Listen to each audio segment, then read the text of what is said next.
Hello, Therese. How are you today? Hi, Miss Letty. I'm fine, and you? I'm fine. A little cold, but I'm okay.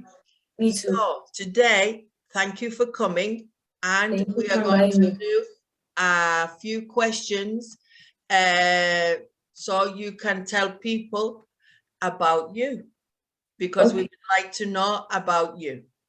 So the typical first question is, can you introduce yourself a little? Okay. My name is Therese del Carmen. I'm 16 years old. I live in Ceuta, that is in Spain. No matter the fact that it is located in the north of Africa, I like singing, dancing, everything related to art. And I would like to go to 1,000 of museums around the world. Right. So you live where I live. And Yes. you go to my academy, but I don't give you classes this year. Yeah. And Ceuta is in the north of Africa, even though it's a Spanish enclave. And you're very creative. You like dancing, singing, and you want to travel the world, I think. No? Yes. The next one. Why did you start to learn English? Well, I think I was between 4 and 5 years old. I had a friend that is 10 years older than me that went to the academy. Once we met, and she told my mom that she was going to the academy, that it helped her a lot, that she had 10 in the marks, and I was like, Mom, I want to go to the academy, I want to learn English. And my mother said, Right. So through another friend, they introduced you to my academy, and you thought, well, if I go, this will help me with my English, because at school, then I don't know if things have changed. They didn't really teach you speaking. They taught you no. theory, writing, but no speaking. So that is the objective of my academy, no? Speaking. Yes, in school we learn a lot of about grammar, but for me it's better to speak rather than to learn everything by heart. Right. So you would prefer to speak, and you think that's more important. Yes. Now, more or less you answered this question. How long have you been learning English then? I have been learning since I was 5 years old, so it will be 11 years. Right. So you've been learning at school, the theory, the grammar, the verbs, etc.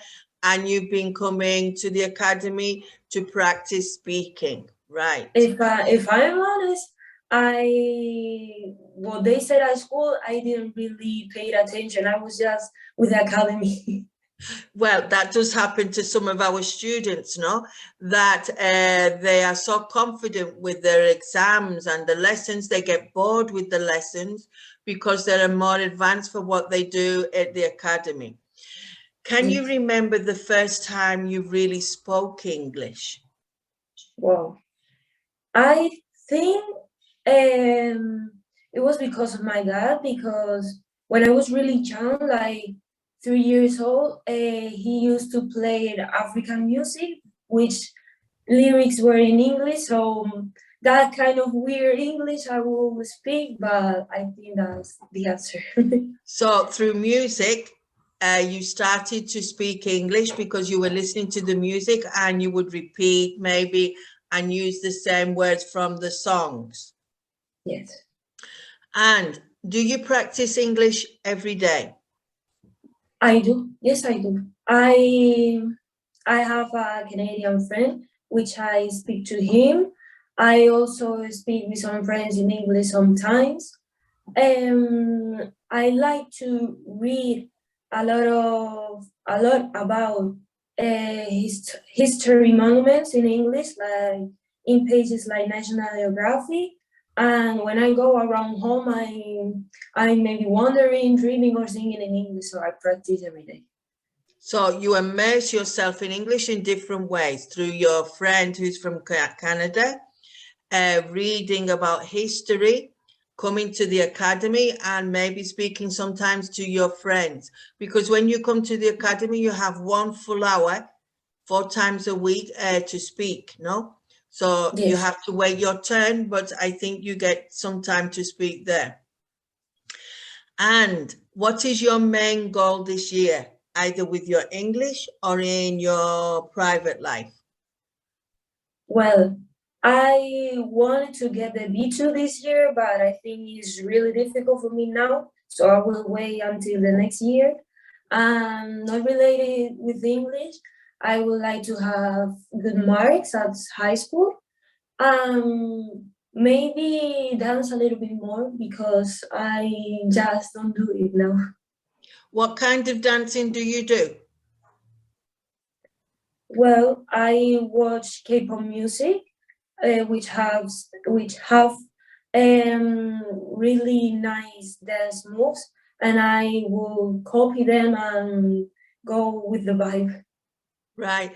I've seen some people on YouTube, they take a popular song and they do like routines, and you can copy the routines that they do. So I'm fascinated by dance routines. I've watched a lot of them in my free time because I like watching them. And there are different routines you can do to the same song. Well, yes, yeah, I may pass you some links. I'll tell you about. There's like a boy that I watch with 2 girls. There's 3 of them, and he designs on a routine, and they do it together. And if you want, you can follow it. And then there's some that are more technical, and they do the same song over and over again, and each person does a little different variation, no, maybe like free dance, I would call it. And they just go with the vibe, as you said. So thank you, Therese, for coming, and welcome to our channel. Or even though you are very young, it's very nice to see you. Thank you so much. And I forgot, I always forget, if anyone likes our video, they can click on like, or if they would like to subscribe. And one day I will get used to asking people to join us. Okay, then, see ya. Okay.